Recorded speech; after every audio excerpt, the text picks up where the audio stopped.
पत्नी जी, अपने मायके की तारीफ करना बंद कर दो। राकेश के ये शब्द सुनते ही पूरे घर में खुशी की लहर दौड़ गई। राम स्वरूप को ऐसा भान हुआ जैसे उसके तपते जीवन पर वर्षा की पहली फुहार पड़ गई हो। वह राकेश के दोनों हाथ थामे गदगद कंठ में बोला, यकीन रखो बेटा, तुम्हें अपने फैसले पर कभी पछतावा नहीं होगा। मेरी सीमा एक गरीब बाप की बेटी जरूर है, लेकिन तन और मन की बहुत बड़ी भोली है। हमने खुद आधा पेट खाया पर उसे इंटर तक पढ़ाया है। घर के सारे काम काज जानती है, तुम्हारे घर को सुख में बना देगी। राकेश मुस्कुरा दिया। वह खुद जानता था सीमा का चांदनी सा झरता रूप उसके घर को उजाले से भर देगा। यहाँ उसे दहेज चाह नहीं मिल रहा हो, लेकिन सोने की मूरत जैसी जीवन संगनी तो मिल रही थी। गरीब घर की बेटी होकर राकेश की नज़रों में कोई दोष ना था। वह जानता था कि गरीब बाप की बेटी खाती पीती ससुराल में पहुंचकर हमेशा सुख रहेगी। बड़े बाप की घमंडी बेटी के नखरे उठाना उसे जैसे स्वाभिमानी युवक के बस के बाहर था, इसलिए उसने विवाह के लिए यहाँ निसंकोच हाँ कर दी थी।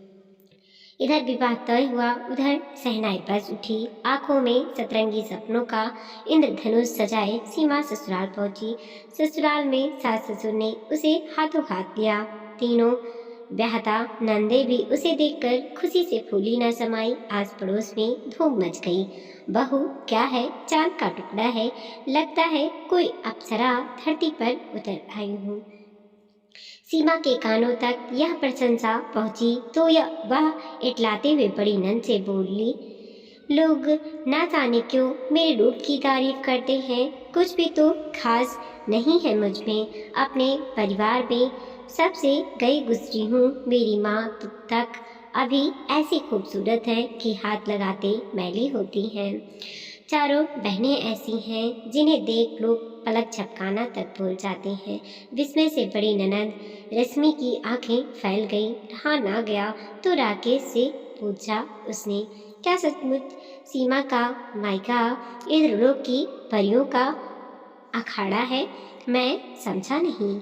वह कहती है कि अपने घर में सबसे गई गुजरी वही है। यदि यह सच है तो उसकी माँ और बहनें कितनी खूबसूरत होंगी, मैं सोच नहीं पा रही हूँ।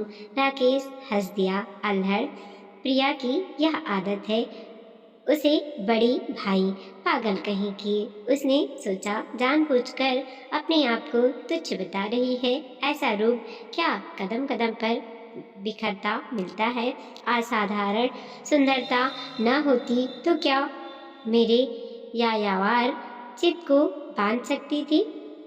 उस घर में ही क्या पूरे नगर में ऐसा रूप दिया लेकर ढूंढने से नहीं मिलेगा।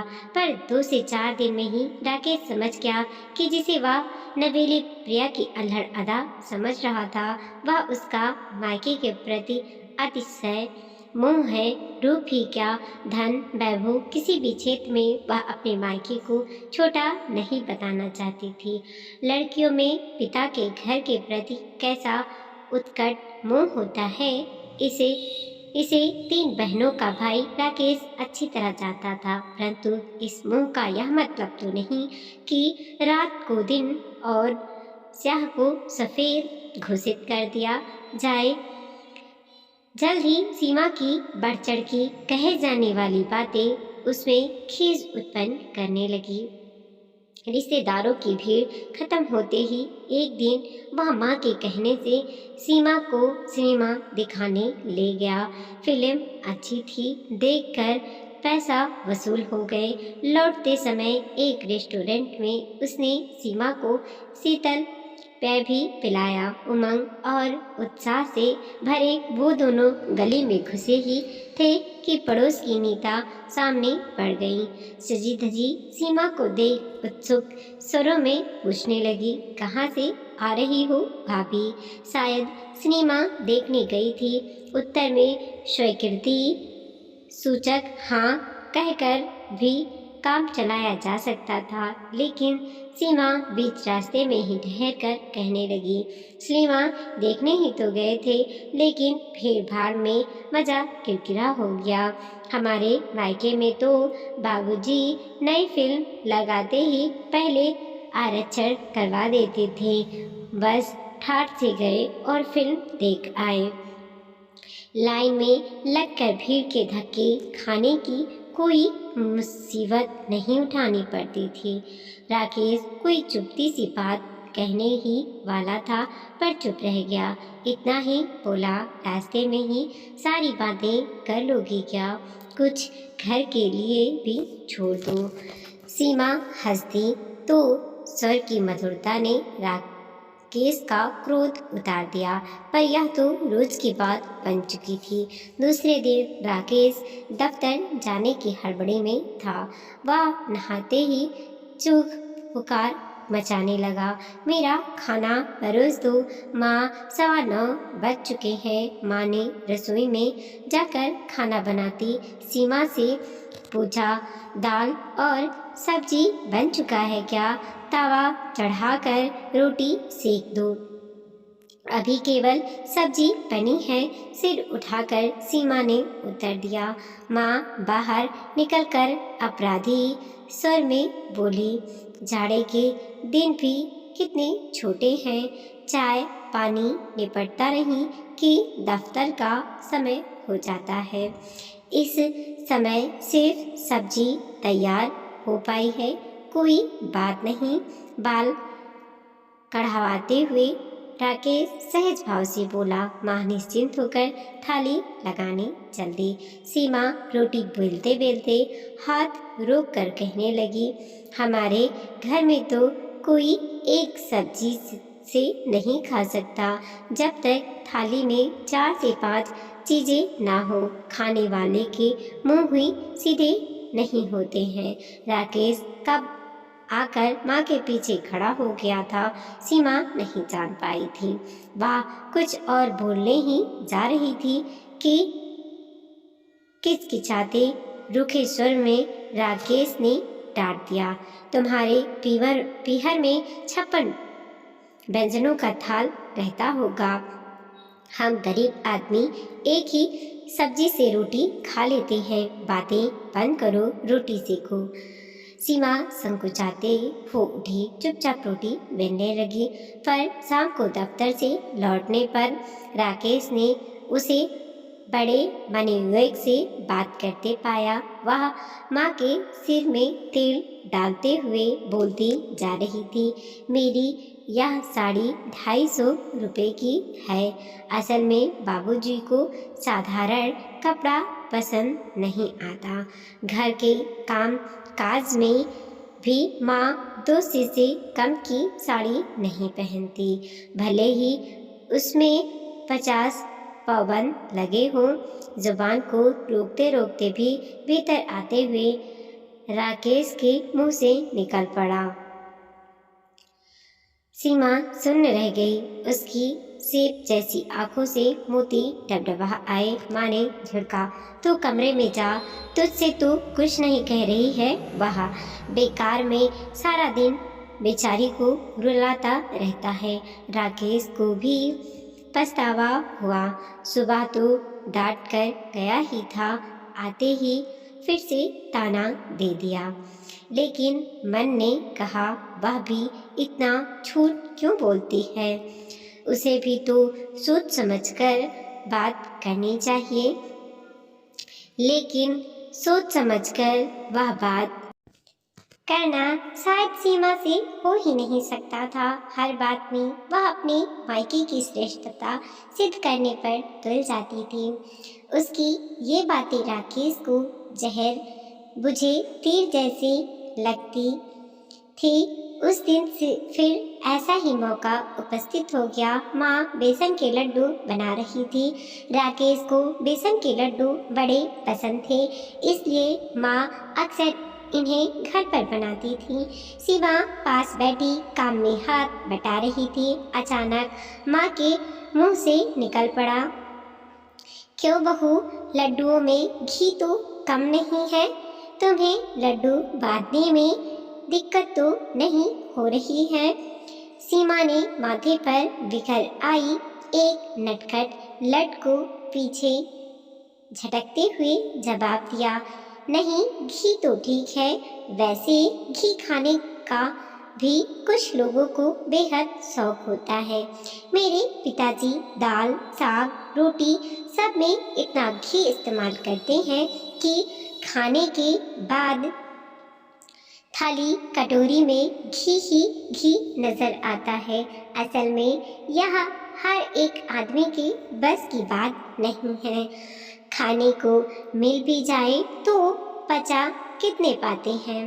राकेश कब कमरे से निकलकर आंगन में आ गया है और इस बात को सुन रहा है। सीमा जान नहीं पाई थी, परंतु अचानक भूचाल आ गया। शायद कई महीनों से सुनते सुनते सब्र का बांध टूट चुका था। शायद कई बार इशारों में रोकने पर भी सीमा नहीं मानी थी। शायद इतना बड़ा झूठ सहन करना राकेश के लिए असंभव था। अचानक न जाने क्या हुआ, वह गरज कर बोला, तुम्हारे पीहर में घी दूध की नदियाँ बह रही हैं ना। इस गरीब आदमी के घर में तो तुम्हारा गुजारा नहीं हो सकता। जाओ अपने बाप के घर जाकर रहो। माँ घबरा उठी। सीमा के चेहरे पर हवाइयाँ उड़ने लगी थीं। उसकी आंखें भी आई थीं, लेकिन क्रोध से कांपते राकेश ने हुक्म दिया, अभी और इसी समय तुम्हें अपने मायके जाना है। उठो, अपनी अटैची लेकर मेरे साथ चलो। सीमा रो पड़ी। माँ की हिम्मत ना पड़ी कि बीच बचाव कर सके। गुस्से से उनफता राकेश घर से निकला और 10 मिनट में रिक्शा लेकर आ पहुंचा। तुम उठी नहीं? अग्नय दृष्टि से सीमा को घूरते हुए कुछ इस प्रकार से कहा उसने कि सीमा थर-थर कांप उठी। यह जलती हुई निगाह तब तक सीमा पर टिकी रही जब तक वह अटैची में कुछ कपड़े रखकर उसके साथ नहीं चल दी। 6 महीने बीत गए। ना राकेश सीमा को लिवाने गया, ना उसकी खुद आने की हिम्मत पड़ी। किंतु जैसे जैसे दिन बीत रहे थे, राकेश उद्विग्न होता जा रहा था। भोली प्रिया की चपाई देह उसकी रातों की नींद चुराने लगी थी। उसे अपने क्रोध पर क्रोध आता। क्यों इस तरह वह एकदम उसे मायके छोड़ आया। पिता के बंद दरवाजे पर खड़े होकर अंतिम बार जिस करुण दृष्टि से सीमा ने देखा था, उसे वह चाहकर भी बुला नहीं पा रहा था। किंतु अब खुद ही जाकर सीमा को लिवा लाना भी स्वाभिमान के खिलाफ महसूस हो रहा था। राकेश की मुश्किल आखिर एक दिन माँ ने ही हल कर दी। उसे हुक्म देते हुए वह बोली, सुनो राकेश, आज ही जाग कर बहू को लिवा लाओ। बेचारा सारे दिन इतनी मीठी मीठी बातें किया करती थी। राकेश ने ऐसा जतलाया जैसे अनिच्छा होते हुए भी वह केवल माँ के आदेश का पालन करने के लिए सीमा को लिवाने जा रहा है। उसे अचानक आया देखकर ससुराल में चहल पहल मच गई। 4 छोटी सालियां इर्द गिर्द मंडराने लगी। मीठी लाज भरी मुस्कान लिए सीमा दोहरी पर खड़ी होकर अपने पाँव के अंगूठे से धरती कुरेदने लगी। राम स्वरूप घर पर ना थी। सीमा की माँ चाय का प्याला लाकर थमाते हुए बोली, तुम्हारी ट्रेनिंग पूरी हो गई बेटा। राकेश ने भी बुझे भाव से निगाह उठाई। सीमा तुरंत बोल पड़ी, तुम्हें 6 महीने के लिए ट्रेनिंग पर जाना था ना, इसीलिए तुम मुझे जल्दी जल्दी में यहाँ छोड़ गए, रुके तक नहीं थे। अरे हाँ, वो हो गई है। राकेश मुस्कुरा दिया। सास हाथ का पंखा लेकर पास बैठते हुए बोली, तुमने इस लड़की का दिमाग बिगाड़ दिया है बेटा। यहाँ हम गरीब आदमी ठहरे, तुमने इसमें कुछ महीनों में शहजादियों जैसी नजाकत भर दी है। अब इसे फ्रीज और कूलर के बिना चैन नहीं पड़ता है। पर कूलर और फ्रिज तो राकेश ने कहना चाहा कि सीमा बीच में ही बोल पड़ी। माँ और बाबूजी ने गर्मियों की मेरी परेशानी का विचार करने के जाड़े में ही फ्रिज और कूलर खरीद लिया था। वही बातें मैंने इन लोगों को बतला दी हैं। राकेश के मन में अपनी मासूम दुल्हन के लिए ढेर सारा प्यार उमड़ आया। मायके की तारीफ या हमें छोटा दिखाने के लिए नहीं करती थी, ससुराल की प्रशंसा में भी जमीन आसमान एक किए रही है। उसी दिन सीमा को लेकर राकेश लौट आया। रात के एकांत में कमरे में प्रिया के चुबुक को उठते हुए हंसकर उसने पूछा, क्यों जी, कहाँ है तुम्हारा कूलर और फ्रिज? मुझे तो इस कमरे में बिजली का पंखा ही नजर आ रहा है। सीमा की कमजोर आंखों में मोती झिलमिला उठे।